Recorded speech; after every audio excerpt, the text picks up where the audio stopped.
A word of warning, this podcast explores graphic and disturbing stories and includes some strong language. It therefore may not be suitable for our young listeners or other folks who may find it disturbing. Hello and welcome to True Crime Daily, the podcast covering high-profile and under-the-radar cases from across the country every week. We are recording this on January 27th, 2021. I am your host, Ana Garcia, and our guest today is criminal defense attorney Danielle Iredale. Danielle, welcome back to the program. We're so happy to see you. Thank you so much. It's so good to be back. And we understand you have some breaking news to share with everyone. I do. Breaking news. I'm having a baby girl this June. So we are super excited about that. Oh, what a blessing. Congratulations. We're so happy for you. What is it like trying to be pregnant and working in the middle of a pandemic? So it's been really nice to get to wear spandex on the bottom because I've had video court when I was pregnant with my son. I had to wear all sorts of funny stuff in court and just try to make the best of it. And hopefully, right, fingers crossed, this summer and a little bit thereafter we'll be through this, right? Yes, let's get through this, please. Yes. Well, congratulations again. We're so happy for you. Thank you so much. We have some interesting cases this week, and one is a case that I actually covered for Crime Watch Daily. So I'm very, very curious as to how this case is going to play out in court. Here are the stories we're looking at. A baggage claim sticker becomes a key piece of evidence that leads to the arrest of a suspect after body parts are found inside a suitcase.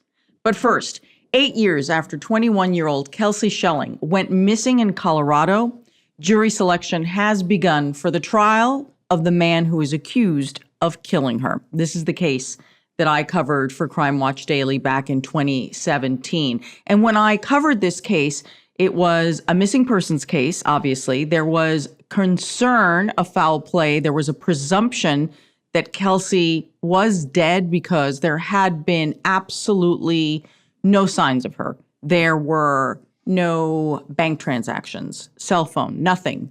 And at that point, there hadn't been an arrest yet.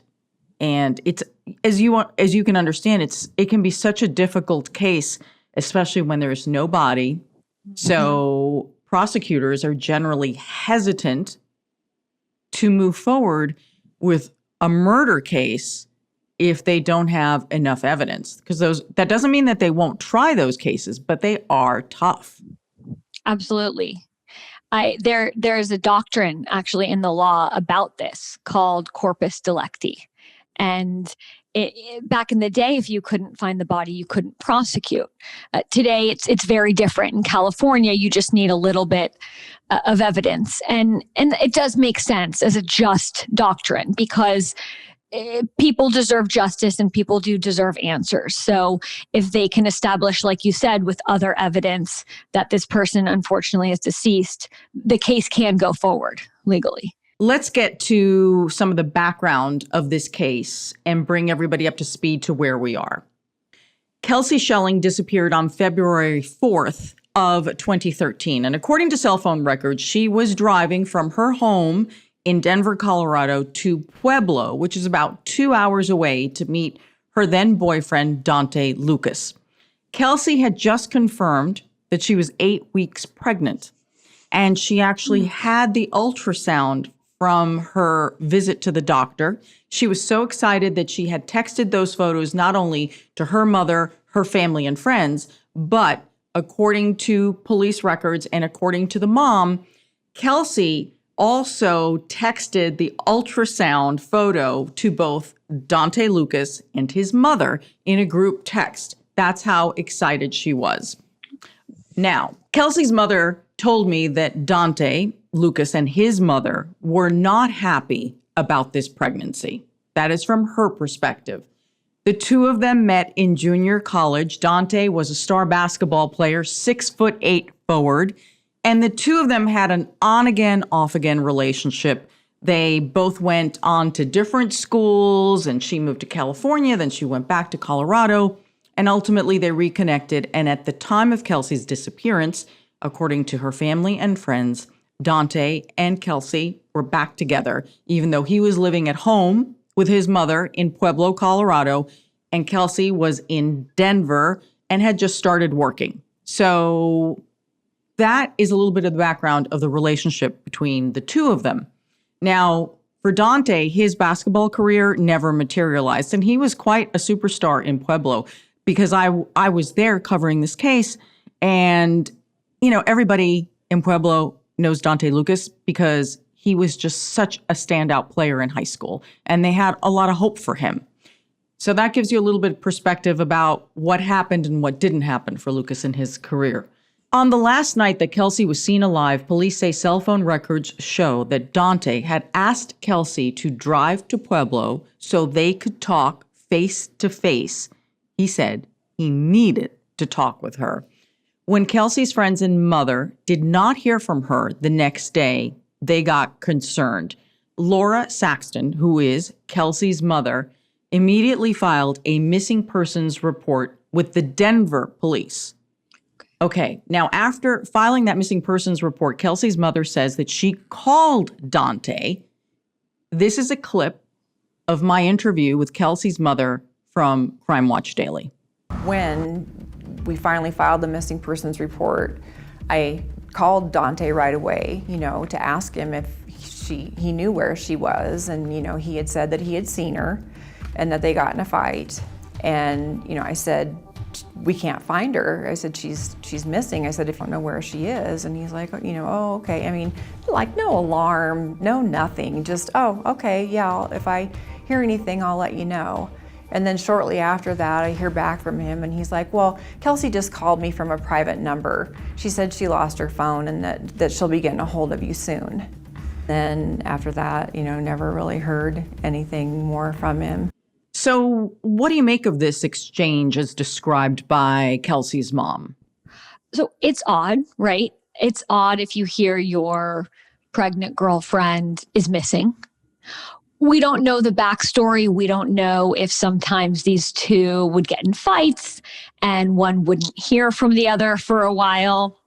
But it's the first thing that the suspect says is always what rings in our ears. And I think that's always what can start suspicion. I don't love this answer. If I were Dante's attorney, I wouldn't love it. That alone, certainly, though, isn't the smoking gun in this case yet. Of course not. Of course not. Because already we understand that there's some friction over this pregnancy. And so, they may not be communicating in the best way possible, that is also a reflection of what could have been going on. And Kelsie's dad, Doug Schelling, says that he was frantically texting his daughter because now they're really worried it's not like Kelsie. He says that he got this response back that she texted Dad and said, Dad, I'm not feeling well. I'm resting. I'll call you tomorrow. And then Dad says, come to think of it, that just didn't sound like Kelsie. It doesn't sound the way she would respond or say things. There's no proof whether that was or wasn't Kelsie, but the dad was concerned that something was wrong with that. Basically, he was suggesting that maybe someone was responding for her, that it wasn't Kelsie, but we have no proof of that. Kelsie's parents say that they and Kelsie's brother were interrogated by the Denver Police Department when this missing persons case was filed, and then afterwards when her car was found abandoned, which we're going to get to. At that point, when a car is found abandoned and it was found in Pueblo, police start thinking foul play. This is no longer just like, she took off for a few days and wanted to disconnect. The father, in particular, in my report, he said that he was really interrogated by police, that he felt like he was a suspect. But as we all know, when there is a case like this of either a missing person or a murder, it almost always, not always, but generally, most people are murdered by people they know. Absolutely. Those are just the statistics and the reality of it. Even though we all worry about random crime, which does exist, it happens a lot less frequently than these known, people killing each other who know each other. Oof, very disturbing. So let's get back to the case as it's unraveling in real time. So about 10 days after Kelsie went missing, her car was found, a Chevrolet Cruze, and it was located in a parking lot of a hospital in Pueblo. Now police believe, okay, this is serious. This is more than a missing person. This is potentially foul play. So they start looking at all surveillance cameras to see what they can pick up where of this car. So there are multiple things happening at once here. So police say that Kelsie's car was parked in a Walmart for 18 hours. Kind of unusual, but some people do park their cars at Walmart, right? Big parking lots. It's there for 18 hours. Police say that you can see a man, this is at the end of the 18 hours. Police say you can see a man in a hoodie walking to her car, gets in the car and drives away. Then after that is when the car is found abandoned at a nearby hospital parking lot.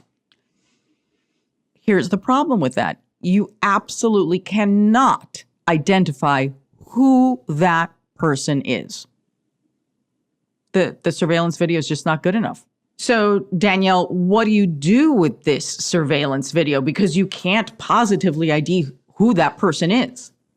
So the job of a prosecutor is to take these small facts, add them up, and make it overwhelming proof. Here we have an interesting fact. Dante is 6'8", and a very small percentage of the population is 6'8". So if this were my case and I were charged with prosecuting it, I'd get an expert and see if we could figure out how tall the person in the surveillance is.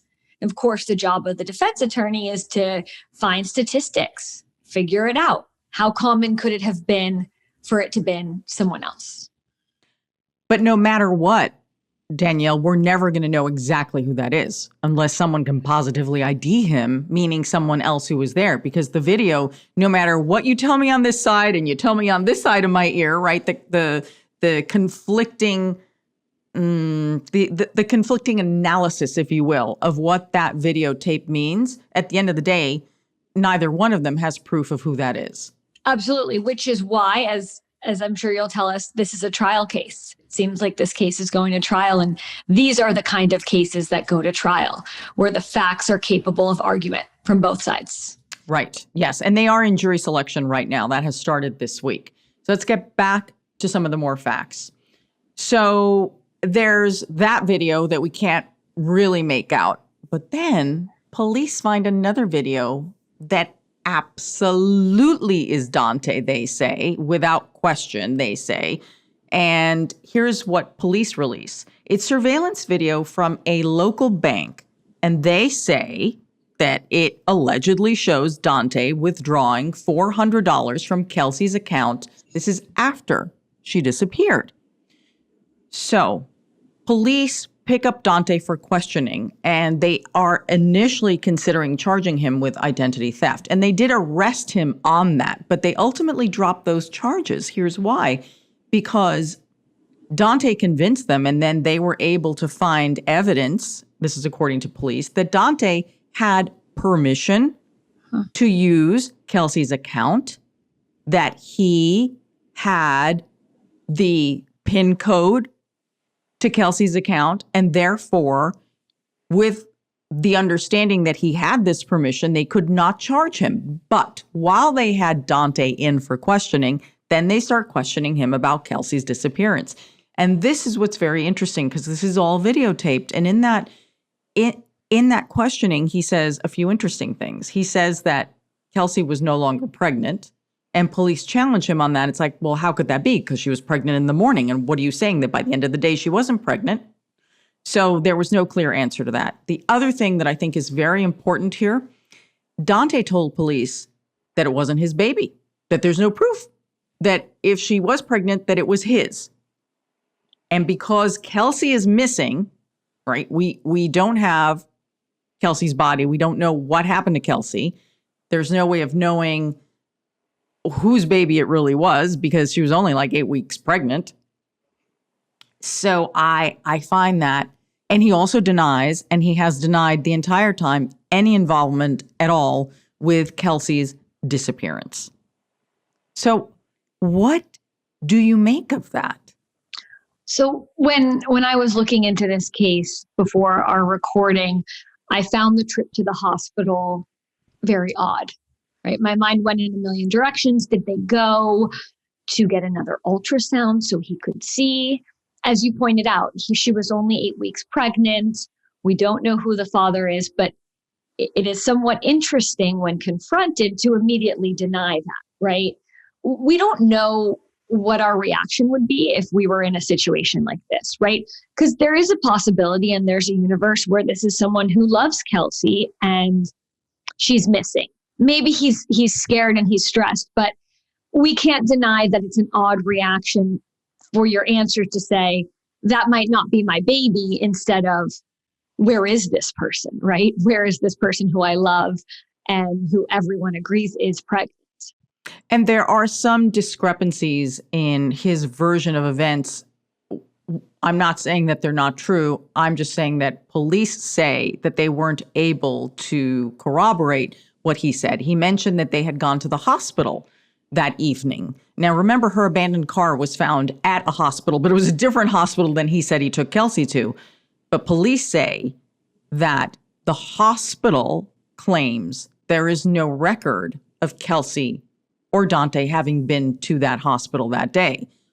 So it's very confusing. He says they went to the hospital. Okay, well, her car is found parked at a hospital, but the one he says that they went to, according to police, has no record of them going to. It's all very confusing. Yes, it's very possible that they wanted confirmation, proof that she was pregnant. Maybe they didn't believe the ultrasound. I have no idea. Yes. It's a very confusing situation. And I think what's also interesting is, all right, I'm going to play the other side. It seems from what the family claims and what police are saying that you would look at Dante as the strongest suspect. And when I did this report in 2017, the police called him a person of interest at the time. And it has taken something like, years, right? 8 years now just for the trial to get to this point. So it's not like this was a slam dunk. That's what I want to know. And it seems as though the police are being very tight-lipped. What put this over the edge to go ahead and charge him and go to trial? And I know we have Anna's list of things dumb criminals do. Number one is body in the backyard. We know that isn't the case here, but I'd add number two, use the ATM card of the missing person, which is present here. So they're all little facts, but at this point, I'm very interested to know what else, what was found and what propelled him right from a person of interest to now he's on trial for murder, the most serious crime.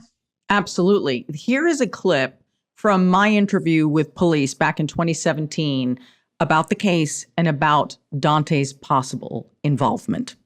You think she was murdered? I do. And there was some tension with Dante. I think this pregnancy probably played into that. So what do you think happened to her? I think she came to Pueblo. I met Dante. I believe there was some argument that escalated between the two. I believe that she was killed. I believe Dante is responsible. I do have to comment a little bit on that. I think your reporting is fabulous. And not only am I an attorney, but I'm a true crime junkie. And so all of these questions are amazing. And I just want to know the answers.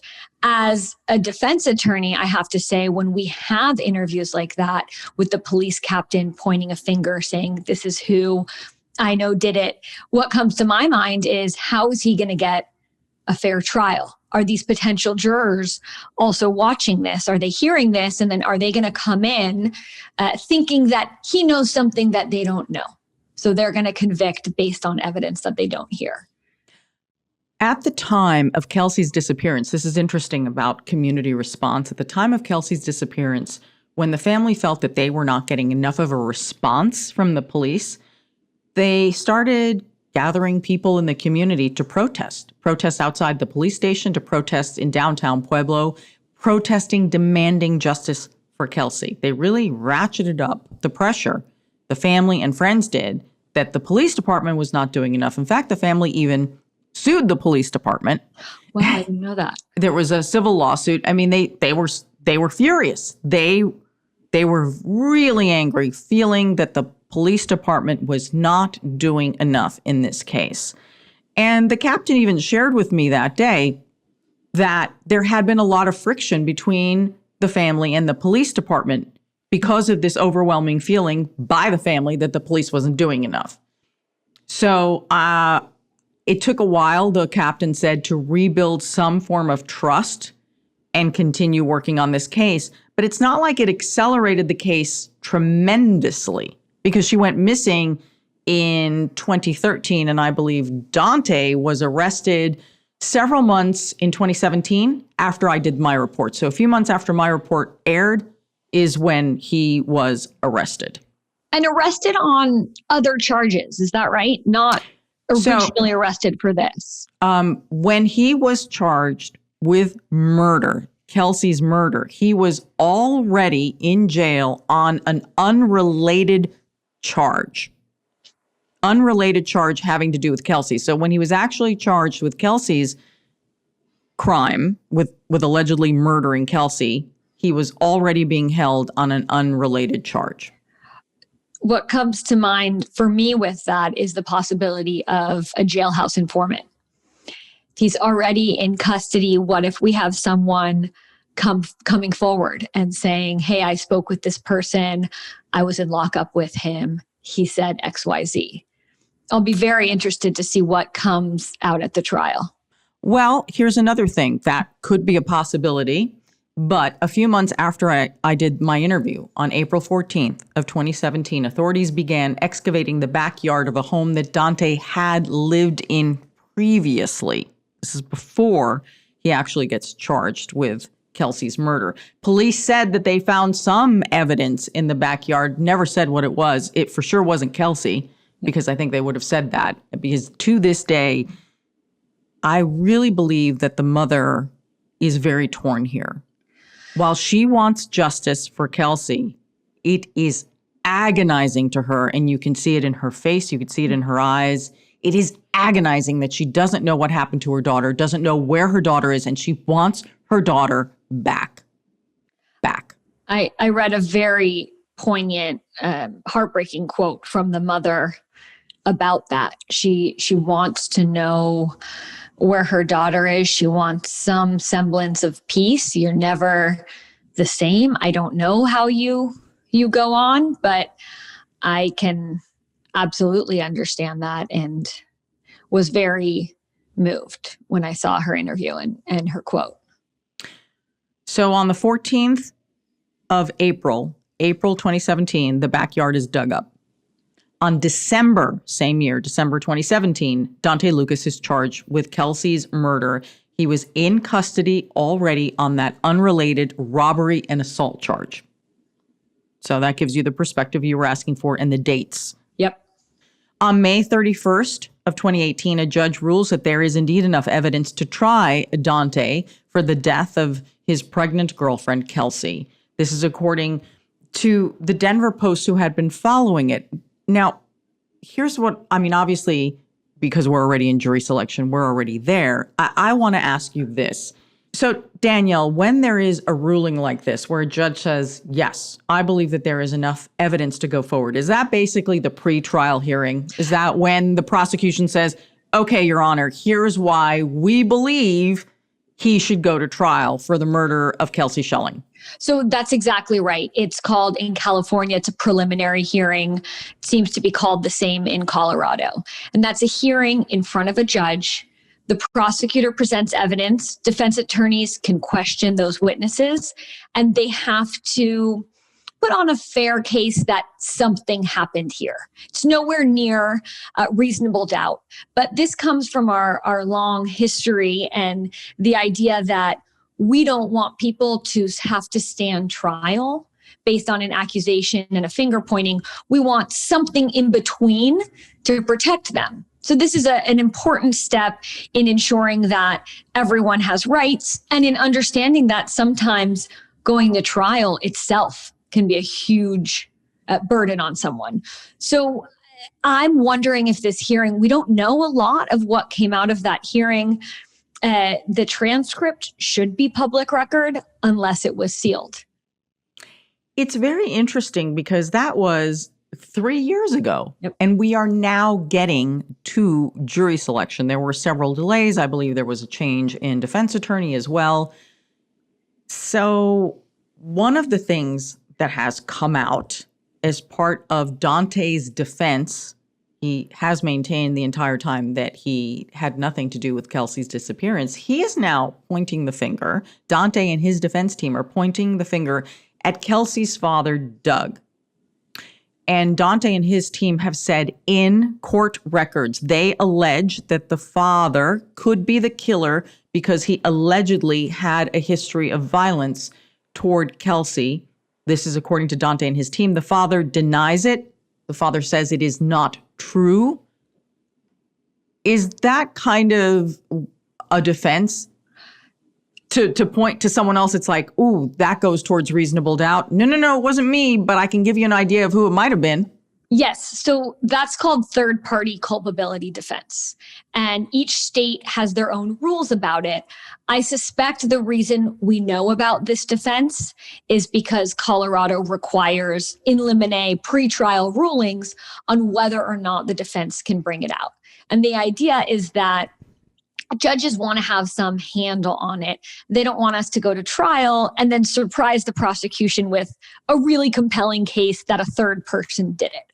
So generally with the defense, we don't have to give notice of everything. We have no burden. But here the law says you need to give a heads up. And the judge can also decide, I think this is way too far afield. Defense attorney, you can't bring it up. So I imagine that these court filings are pointing the finger. We don't know more details, but it could be a compelling case. So here we are, 8 years after Kelsie's disappearance, 3 years after Dante's arrest. Jury selection has finally begun. And we are at the very beginnings of this. I think opening arguments are really going to tell us where each side stands and sees their strengths and their weaknesses. I think there's something like 50 witnesses that are going to be called. What I want to know that is absolutely not clear to me, and you asked that question, is what is the new evidence? What has changed in all of these years? What has changed? How is this case any stronger today than it was a few years ago? That's the part that I don't know, because so far, police and the prosecutor haven't shared it, but don't they have to in discovery? I mean, they can't just whip something out in court and surprise everybody. So I'm wondering if here there's discovery pursuant to a protective order. Sometimes in cases like this, we'll get discovery and be forbidden from sharing it. In rare cases, even with our own client. I suspect that happened here. It's very strange to me. Almost in every case that's going to trial, as the public, we know a lot more about what's happening, what's going on. Here we don't. I have a suspicion of a viable theory that the defense can bring forward based on that third-party culpability of the father, of the recent pregnancy. I think that there is a case that can be made, but we'll see how the defense, chooses to play it, because they can also, instead of putting forward another theory, they can just say there's not enough here. And that theoretically, if there's not proof beyond a reasonable doubt, they should get an acquittal based on that. Dante has maintained from the very beginning that he had nothing to do with Kelsie's disappearance. He has pleaded not guilty to the charge of first-degree murder. When I was in Pueblo, I tried hard to get a comment from him. I finally did catch him as he was outside his house, but he drove away and had nothing to say to me. I wanted to hear his side of what happened, but I didn't get that. He had the opportunity and he chose not to talk to me. You can see my entire investigation on True Crime Daily, and we will have a link to my original report in the description box. I'm smiling because you're such a badass. I love that clip. Love that clip that you're talking about, that you're going to link to. And also, as a defense attorney, I think the defense attorney is certainly glad that there's no prior statements. Anything that our clients say can come in against them as what's called a party admission, unlike general hearsay. So certainly, I'm sure his attorneys glad you didn't get the clip, but I know we're all thankful for your reporting. That was an incredible clip. Well, I certainly make my attempts, don't I? You listen, not for lack of trying. Yeah. Our next case, we are staying in the state of Colorado, but this case is really unusual. A Colorado man has been charged with first-degree murder after human remains were found chopped up and stuffed into 2 suitcases. Denver police say that the victim, 33-year-old Joshua Lockhart, was killed, this is what police say, by 28-year-old Benjamin Satterwhite. He has been charged in this case. It's how they pieced the suitcases back to Satterwhite is what is very curious to me. So let's talk about the details. On the morning of December 29th of 2020, just a few weeks ago, last month, city workers were plowing snow in the streets of Denver, and they find these 2 suitcases on the street, on the sidewalk. There's a purple one and there is a black one. So one of the employees unzips the purple one and discovers a human foot and immediately calls 911. Okay. I feel like no one should ever have to see that. It's a rough day. Right? It's a really rough day. Yeah. Right? Because you really don't know, and it's cold. So maybe there's not that kind of odor that you may get from decomposing body parts. And you may just very genuinely just be like, hey, there's a suitcase here. What is it? Is it trash? Oh boy. So once police arrived, they noticed a baggage claim sticker on the purple suitcase. This is the one with the foot. Now, we're not talking about those big tags that they wrap around and put on your handle, the really, really big, long ones. Okay, that's not the one we're talking about. In addition, in case you haven't flown recently, in addition to that, the airlines take a little barcode sticker. It's usually white, it's small, and they just stick it on your suitcase somewhere else. It's like a second identifier to your suitcase. And because I traveled so much for Crime Watch Daily, I had so many of these stickers on my suitcases. I was constantly peeling them off because I was afraid my suitcase would never end up at the right place because you have so many of them and they stick them in weird places. It's like, oh my gosh, here's another one. So that's what we're talking about. And the stickers have not only a barcode, but some other identifying information. Okay. So according to police, the sticker they found allegedly had the last name of a passenger and a location.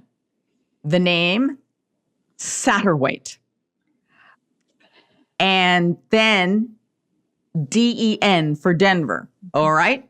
So now police open the other suitcase. This is the black suitcase. And in there, they find a human torso in a garbage bag. Okay, so now they've got body parts in 2 suitcases and they have a sticker that could mean something. It could mean nothing, right? This suitcase could belong to someone who threw it out, never took the sticker out. We have no idea. But this is the avenue the police start to pursue. So their approach is this. 1, let's get to Denver Airport. Let's talk to the authorities there and figure out what does this sticker mean. The second thing that they start doing is let's pull all the surveillance from the area where the suitcases were found and let's see what information that gets us to. This is how police are working this case. At the Denver airport, they get information back and the police are told that it's a United Airlines sticker that landed in Denver on the morning of the 21st. So it is a sticker that is from recent travel. That suitcase, according to the police and according to the airlines, was used very recently. Okay, so what does this mean? Right? Like, what do we do with this information? So the suitcase allegedly belongs to the father of the man who stands accused. So not Benjamin Satterwhite, but Benjamin's father. The father told police that he flew to Denver to see his son Benjamin, and 9 News in Denver reports that the father told police that his son had a problem with drugs. Okay. So a few things are coming into focus right now. What are you thinking so far, Danielle? the sticker? Take it off. Take it Right. off. Why is the sticker on Yes. there? And Dad, why are you talking to the police? But at that point, no one knows what's going on, right? And So you feel that Dad is partially helping police to build a case and maybe incriminating his son by making that statement that was reported. I can't help but feel that way. But as we'll see, I think with or without that statement, it's a pretty strong case. Okay. So police then look at the security cameras in the area, and they say that they have found footage that allegedly shows the suitcases being tossed in that exact location the day before the suitcases and the body parts were found. So that would have been on December 28th at around 8 p.m. Police say that the car was a dark-colored SUV. Now, this is where I believe it gets unbelievably interesting. While the police are tracking down the baggage sticker, they are going through this surveillance video. There is another issue going on in Denver at approximately the same time that the investigation's going on that might give them even more information. So this is 3 days after the suitcases are found. Police are called to the home of Benjamin Satterwhite. Police say that they find a woman dead of what appears to be a drug overdose. And according to police records, Satterwhite is unconscious, and allegedly because of a drug overdose, he is transported to the hospital, according to police. Here's the other thing. Police say that they find another suitcase matching the one that they found in the snow. Now, that to me is like, really, sometimes people do buy suitcases in sets, but come on. How does that implicate him? I mean, that's just me. Well, and it's just a black suitcase, right? It's not a pink polka dot suitcase. There's nothing unique. Right. It's just another suitcase. But okay, for them, they're like, suitcases. Anytime, this last name comes up in a suitcase, police right now are really on edge, because, Can't blame them. No, given what they have found. So they are in the house and they're dealing with they're in the house and they're dealing with a woman who is now passed away. They are dealing with a man who has been transported to the hospital, and police say on just their immediate impressions, they say it appears that there is blood on a chair and on a pillow, that there are cleaning supplies and trash bags in the immediate living area. So police say that they get a search warrant to come back and search the rest of the house. This is what I always find interesting. So if you have someone who's been found dead, you have someone who's been transported to the hospital, why do the police still need a search warrant to search the rest of the house if you already have a situation like this unfolding? Is there any latitude when that happens, or must they get a search warrant because they're thinking, or is that because they're thinking search warrant because of the suitcases with the body parts? So that's a great question. I do have to say, part of why this story is so sad is that there's another life lost, right, to a drug overdose. And that links into your question. The police are allowed to come into this house because of it's called community caretaking exception. They were called because there was an overdose, there was a death. And when they come in, anything that they see in plain sight is fair game. But in this case, now things are adding up to the police. It's the same last name, which is a rare last name. Oh, yeah. It's the suitcase. They have nothing to lose at this point by going to a judge, getting a warrant. They're absolutely allowed to use what they saw. And that way there's going to be no issue later in the defense attorney moving to suppress the evidence that they found. So what the police did here was just good, clean police work. They saw what they saw when they were trying to care for these people, and it was incredibly damning and more than enough to get probable cause to search. So they got the warrant and came back, and they didn't have to worry about evidence destruction, right? Because both residents of the house were were gone. Police returned with that search warrant, and they allegedly discovered blood in the bathroom and on a sofa in the living room. They claim that they discovered packaging belonging to a hacksaw and a saw blade. They also saw a receipt from Walmart for the saw and the saw blades, and they were purchased on December 27th. Okay, few days before the bodies were discovered, before the body parts were discovered. And the name on the receipt ties back to the victim, apparently. That's what's interesting, that police are saying that the receipt ties back to Joshua Lockhart, the victim, not to Benjamin, the suspect. That's what they say. I find that curious. So police go to the Walmart and they review the security cameras. They say that it shows a man who allegedly looks like Benjamin, but here's the problem. The man buying the saw at that time that matches the register receipt is wearing a yellow face mask because of the pandemic. So police say they cannot positively say that was Benjamin. And this is something we've all been wondering in true crime. Because of the pandemic and the wearing of face masks now, it's going to be very, very hard to identify some people at these points where it was sometimes so much easier in security cameras at gas stations or at department stores or any place. But now with the face mask, good luck. I mean, that would have been such damning evidence to have him on video buying this item, probably with the deceased credit card, right? So to miss that evidence, I'm sure the police are incredibly frustrated. Yeah, there's a weakness there. And especially if they are correct on what they're saying about the credit card and who it may belong to, that could also be an interesting point. Cell phone records from Benjamin's deceased girlfriend, this is the one who was found in the apartment, allegedly show a text that was sent from Benjamin to the girlfriend referring to someone, quote, who's toast. I don't know how damning that is, I don't know. What do you think, Danielle? From what I read, it doesn't say his name. Right. So that alone isn't enough. Is it? I'm sure the defense attorney is not thrilled to have that as part of the case. It's not helpful. It is not helpful to the defense. It's unclear how helpful it is to the prosecution. That's right.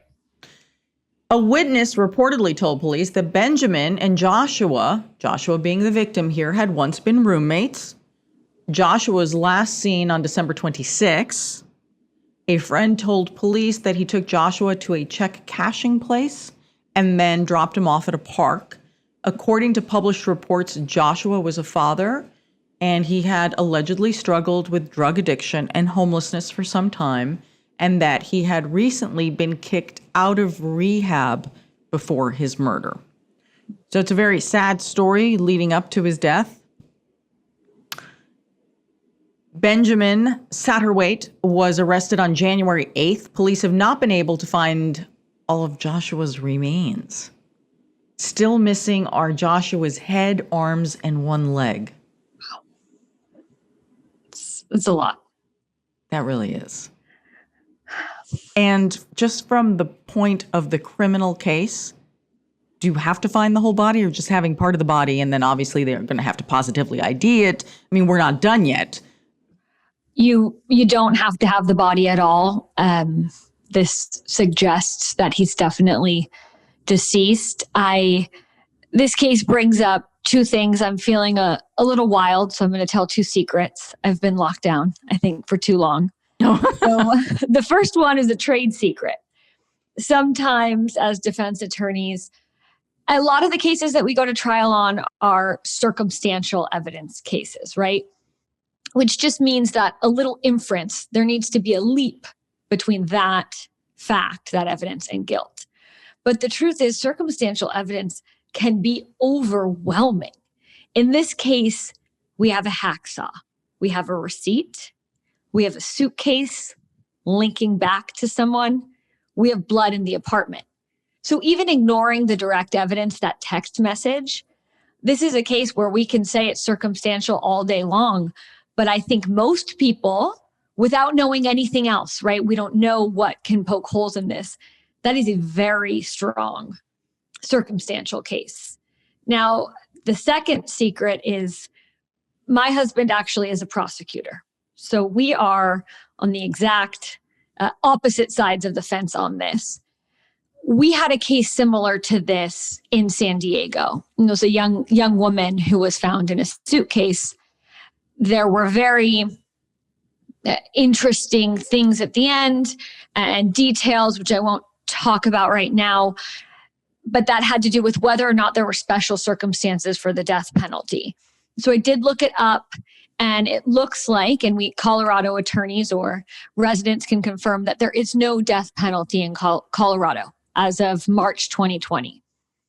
My husband and I don't talk about the death penalty. It's the one thing that we don't discuss. I'm sure you can guess which side of the fence each of us stands on, but Ruth Bader Ginsburg said the secret to a good marriage is being a little deaf sometimes. So there are areas that we don't go into, but those are two things that I thought about a lot with that case. And I think you point out the most important one. The third is how sad this person's life was towards the end and kind of the road that they were traveling. It's really sad about everyone, because if what Benjamin's father, Benjamin being the one charged here, what Benjamin's father allegedly told police about his son struggling with drugs, and the fact that it is believed that the woman in the apartment was his girlfriend who died of an OD, according to police, and that he had to be rushed to the hospital. You put all of this together and no good can come of it. This drug addiction, and clearly these are not the actions of someone thinking straight. So sadly, when there are drugs involved and we don't know what kind they were, this leads to a disaster. And yeah, it's awful. Awful what drugs will do to you. That doesn't absolve you of the responsibility, if you are indeed found guilty. But man, what it does to people. This is a perfect example of it. It's like how sad his dad came in to visit Benjamin, right? And it's just so sad. So we want to make clear here that Benjamin Satterwhite faces a charge of murder and also tampering with a deceased human body. He has not formally entered a plea yet. However, he is presumed innocent, and who knows what kind of information the rest of this investigation will turn up now. All right, on to our comments section. These are the crime stories you all are talking about. A Disney World employee who sells tickets over the phone was taking a reservation when she jumped to assist the person on the other end of the phone because it appeared that the caller was under attack because of a domestic violence situation. So there's a victim on the other end. And so the ticket agent, who's, at the other end of the phone, calls 911 to assist her.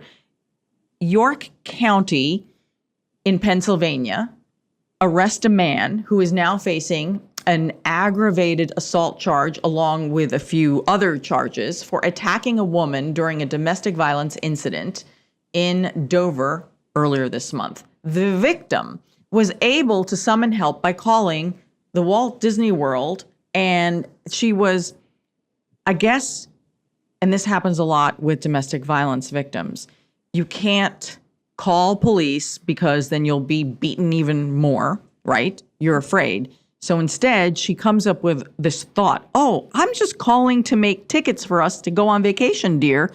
So she gets on the phone, this is according to police, and the agent on the other end says when they can hear that she is screaming, saying, don't hurt me, don't touch me. The operator, meaning the Disney ticket salesperson, says, do you need help? Did you really call to make reservations? And she's like, no, I did not call to make reservations, right? So now the person on the other end of the phone, the ticket reservation person, clearly understands this phone call is not about buying a ticket. It is a call for help. It is an unusual place to call for help, but nonetheless, the agent was very quick thinking, thank God. She calls 911 and police are dispatched to the home. Isn't this incredible? It's amazing. It's amazing.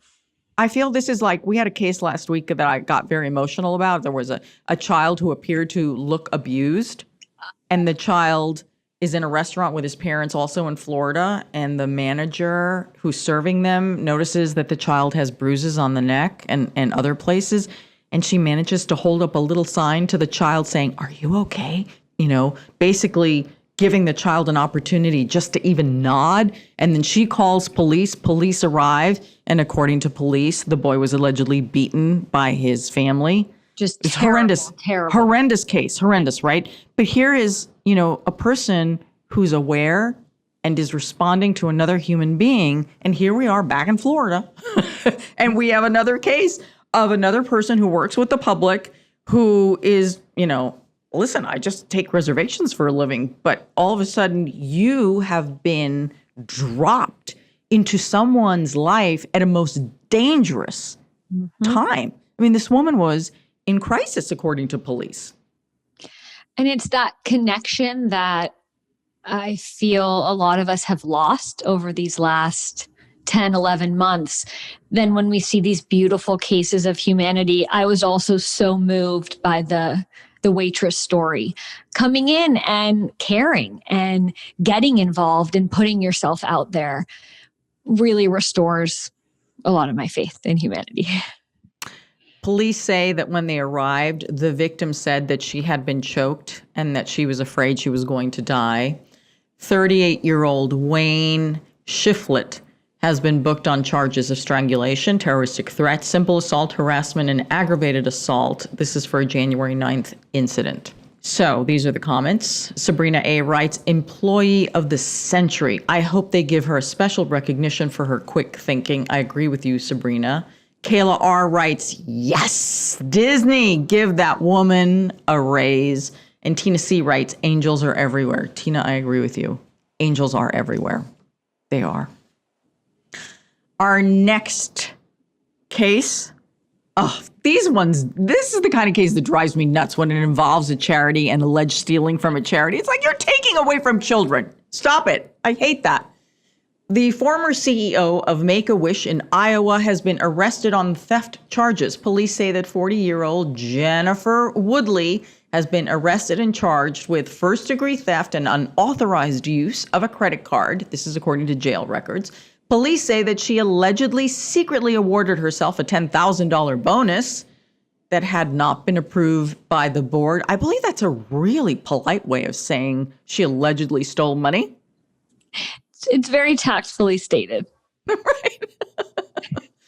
Woodley also allegedly made 84 unauthorized purchases on a Make-A-Wish credit card, and everything she bought was for her personal use. It totaled $23,000, according to police, and this happened over a 10-month span.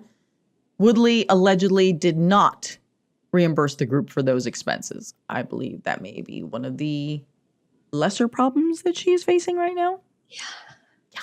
Minnie D writes, I bet I know what she's wishing for. And J. Rod W. writes, let's see her make a wish from prison. Oh, I'm going to say that the charity police and the children police are not going to grant her wishes. Yeah. Okay, that is our program for this week. Danielle, thank you so much for joining us. We so appreciate your insight into the world of crime. Where can people find you, either on social media or if they need an attorney to defend them? Thank you so much. So I'm online, Danielle Iredale, Iredale. I have an Instagram that's at Iredale Law. And I had to give a note, Anna. I read the comments on last podcast, and there were so many smart comments about what to do for a trial during the pandemic. And a lot of people noted we should wear clear masks. So I wanted to let those people know they're 100% right. I actually went to the courtroom to check it out, and they have clear masks for us to wear. So I'm so impressed with all of the viewers who anticipated that, and we're all correct. Well, I have been called, at least I've received a summons for jury duty. It was supposed to, originally I was called for the beginning of January, and you have to do the whole thing online and the orientation, and I missed it like by a few hours, so they bumped me to the next month. So now I am on jury duty in the beginning of February. I have to call in to see if I'm going to get on a trial or if I'm going to get called in. So if I do get called in, which I doubt that I will, and I've never been picked on a jury. I wonder why. I'm shocked. Shocking, isn't it? The juror asking all the questions, but wait a minute, this doesn't make any sense. No one wants me on a jury. So if for some reason I do get called in, I will then be able to share with everyone what that experience is during a pandemic as a potential juror. We'll see. We'll see. I think, the clerk is following me and is listening to this right now, and they're like, Garcia, out of here. Scratch that That's name out. Bye-bye. Well, thank you so much again. Thank you all. You can find me on all social media sites at Ana G News. That's Ana with one N. I post a little bit about crime, but mostly about chihuahuas, flowers, and things in nature, because I think we just need a break from all the darkness. As always, you can find our content on Spotify, Apple Podcasts, Stitcher, Google Podcasts, and of course on YouTube. And you can get updates by subscribing to our newsletter at truecrimedaily.com. Until next week, this is True Crime Daily, the podcast. I'm your host, Ana Garcia. And as we always say, don't do crime.